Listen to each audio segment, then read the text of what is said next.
Welcome to the committee, Representative Frederick, and I'll move that House File 1543 be laid over for possible inclusion. And welcome, Representative, and go ahead when you're ready, sir. All right, thank you, Mr. Chair. Thank you, committee members. House File 1543 is about one of the coolest things that we can talk about, which is children's museums. I get pretty excited about them because I think they're amazing. They're one of the favorite things that I like to take my kids to, and when I get to take them there, they're always packed, and I think that they serve a great purpose, they're a resource to the communities of which they're in. So this bill is looking for an appropriation for Greater Minnesota children's museums. Each year, about tens of thousands of children attend their children's museums. And they provide spaces for what I would call experiential learning, whether that's a tree fort like there is in Mankato, or learning about electricity and how all of that can go from one connection to the next, or even things like tactile learning, whether it's like Legos or other things, which there's an education piece. It's all a great resource, and I could talk about it all day, but I am lucky, or we are lucky enough that we have someone who came up from, I might be biased, but I'm going to say the best children's museum in Minnesota, which is Louise Dickmeyer from the Children's Museum of Southern Minnesota, which is located in Mankato. So, Mr. Chair, I would turn it over to her. Thank you, Representative Frederick, and go ahead when you're ready. Please introduce yourself. Yes, thank you, Chair Lilly and committee members. My name is Louise Dickmeyer. I'm the CEO of the Children's Museum of Southern Minnesota, located in Mankato.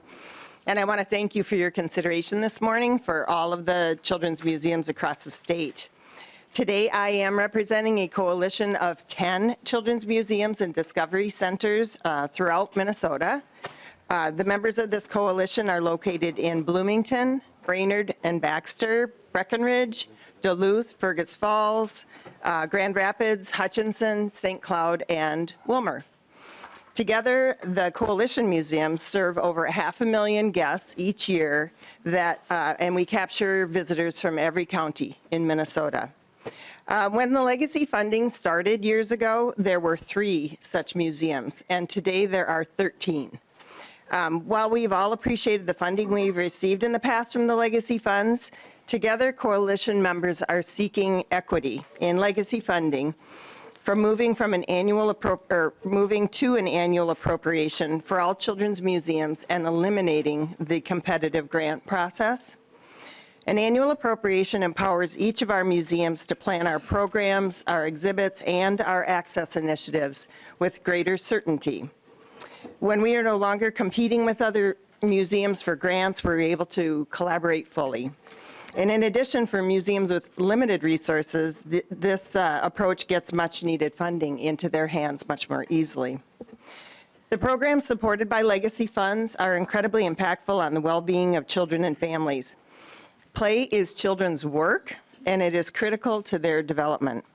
Learning through play is highly effective and is the goal of all of us running children's museums in our state and across the world.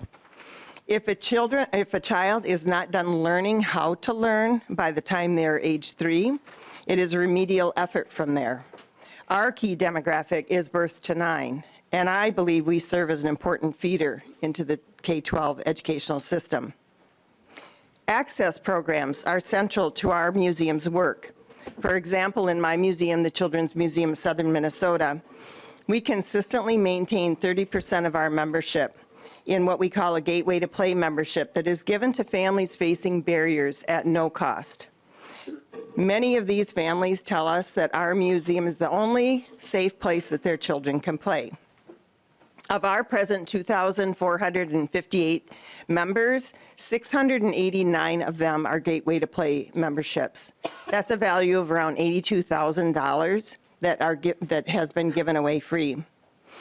Additionally, last year, 9.5% of all of our admissions were for access admissions, whether they were those member visits or special initiatives, like when we gave play passes in our community's summer backpack food program.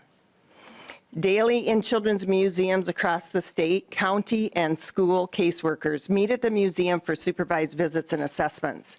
The museum environment is welcoming and respectful, encouraging families to interact and explore not to sit and wonder what to do next. This kind of interaction is important to all families, but it is of particular value to those families that are rebuilding relationships. Another important access program is our school group visits.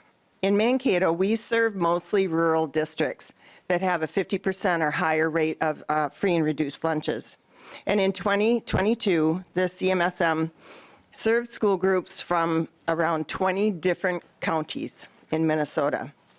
Conversely, the Children's Discovery Museum in Grand Rapids had to eliminate their very successful and popular school group program because they could no longer subsidize the cost, given that they received 0 legacy funds in the last competitive grant round.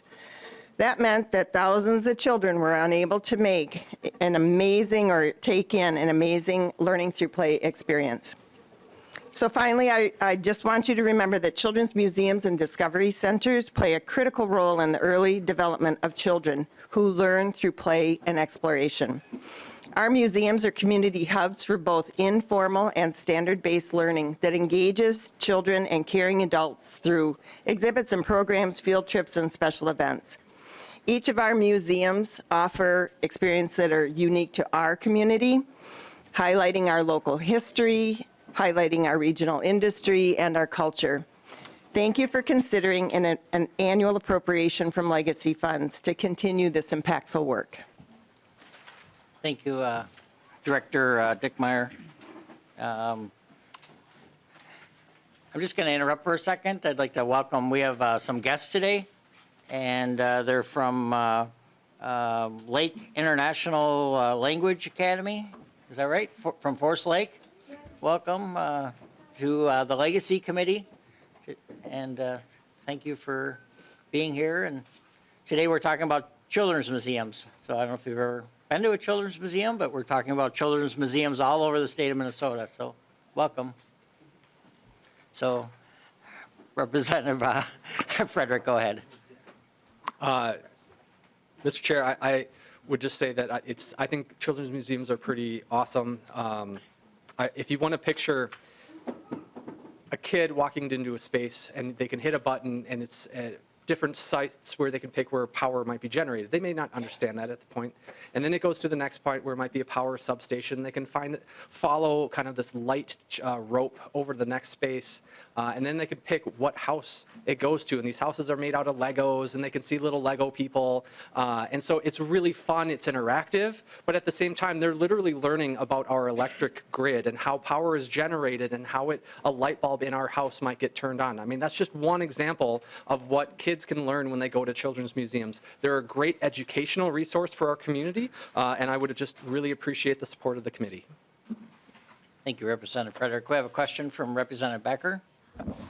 Yeah, Mr. Chair, thank you. With being somewhat new to the committee, how has the appropriations for these children museums been done in the past?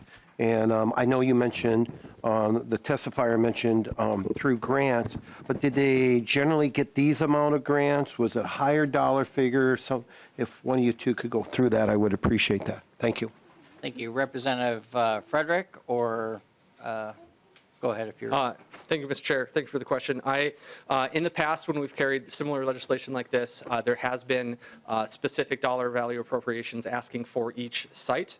It's been the discretion of the committee to put it into a competitive grant process, allowing then each site would then apply for X amount of dollars. And so then it would be up to the committee about how much they have put into that. This bill is asking that we can avoid that and making a very specific ask that there is a set appropriation that would go to each specifically listed children's museums. Okay. Representative Becker. And thank you, I appreciate that. How does that follow compared to the last 2 years biennium? What was that amount? I know you said it was a competitive grant process back then, but what did each of the museums receive during that competitive grant process? Representative Frederick. Yes, so it was, they were varying amounts. Some museums received nothing, as I noted. Others received larger awards. It was based on their application and the criteria that was being applied during that particular grant cycle. So it did vary. Representative Backer. Thank you. And we see that each museum has $150,000. How was that amount determined, the $150,000 for each of these museums listed in 1543? Ms. Dickmeyer. Yes, I can speak to that. We as a coalition had a conversation, a discussion around what our needs are and what we thought would be a good amount that would serve the annual programs and exhibits and access programs. That is what we settled on. It was an award. We're one of the larger museums in that coalition. It was similar to the award that we had received. We got a $150,000 award in that last grant round. So we chose that amount. It is more impactful for smaller museums that have limited resources. So I was certainly willing to sign on and happy to sign on with that kind of an annual appropriation. Okay. Representative Backer. And I appreciate allowing these questions here. My next question is what would the $150,000 be used for? Are they operating expenses? I know you've mentioned exhibits and you've mentioned other things. So for clarifications, because I don't see interactive exhibits, outreach programs, I get that, but could you be a little bit more specific on that, please? Thank you, Mr. Chair. Ms. Dickmeyer. Yes, thank you. It is for new exhibit development. It is for enhancing existing or retrofitting existing exhibits. It is also for our programming as well as some of those access initiatives. Different museums have used the funds for different purposes, including like funding those school group visits, as well as other access initiatives and special programming that they may cultivate. So that would be some of the staffing costs and certainly the operational costs. Okay, that's all right now. Becker. Thank you, that's all for now for me. Representative Finke. Hi. Good morning. Good morning. Thank you. My question was answered. Thank you. Representative Scraba. Thank you, Mr. Chair. My question is, I see 10 here. Are there more in the state? Are there others that aren't on this list? I'm new to the game here, so I'm just curious. Thank you. Thank you, Mr. Chair. Ms. Dickmeyer or? Yes, there are 3 other museums. You're going to hear from 2 of them next that just aren't a part of the coalition because their particular needs are different than ours. And then there is a Discovery Center in Bemidji that has not yet signed on to our coalition. So total of 13. Thank you. Representative Scraba. No, thank you. That's Representative Hurt. Thank you, Mr. Chair. And I just want to say 2 things quick, one a comment and a question. So thank you, Representative, for bringing this forward.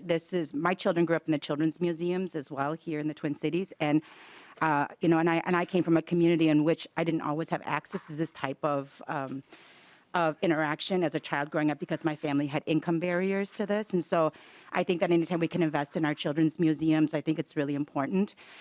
This question maybe, Chair, maybe you and I can maybe talk about this offline, but I'm very new to legacy here, and I have come to really understand that we don't like to generally appropriate directly to organizations. And I find that when we are asking for funding for communities of color, we often say, oh, we don't do direct appropriations. But then when we have something like this, we say, well, we're going to directly appropriate in this way. And I just want to note the inconsistency in how we do that and how communities of color and communities where low-income individuals would have to access it are continually being asked to operate by a different set of standards. And so I just want to be very clear that I'm extremely supportive of Children's Museum. I love them. But again, the inconsistency in how we apply, how we choose to do things, I want to be very clear that to note that, and I would love to maybe talk with you off record because I don't want to hurt the ability of these museums to get what they need. But I also want to see that when communities of color are asking for support, that we give them the same consideration as we are, where we're giving something that may benefit a demographic of people who might already have ability to access things. So I just wanted to, and you don't have to answer that here, Chair. I was putting that question out there so we can maybe have this discussion at another point, but I wanted to ask it so that our guests can also see what we are struggling with here and what we're trying to do. Thank you, Representative Herr, and I actually appreciate the question because the last couple bienniums, just to be clear, we have done competitive grants, and that's intentional by the committee. There's recently a couple reasons. One of them's kind of was pinpointed in the recent grant study that came out, and so I think there is some value in having organizations being vetted and that sort of thing. So that's, as a chair, that's kind of been in the previous legacy committee, that's kind of been their position. So the children's museums of various, in this kind of category have been through the competitive grants. So, and that's so this would be something new, a change, and certainly worthy of discussion of, which is the right path forward, but, and that's what we're going to have this session. So thank you. Any final comments, Representative Frederick? I would just say, Mr. Chair, that I can appreciate the comments by Representative Herr. And I'm just grateful that we can all be on the same page that children's museums in general provide a lot of value into the communities that they are a part of. And any way that we can support them, I'm just grateful for. Yep. Thank you, Representative Frederick, and members for this discussion. And I know they're of value. Lucky enough to be on Representative Lee's committee, and we've toured some others, some of these facilities around the state. And I know in his bill he has some commitments to some of these museums as well. And but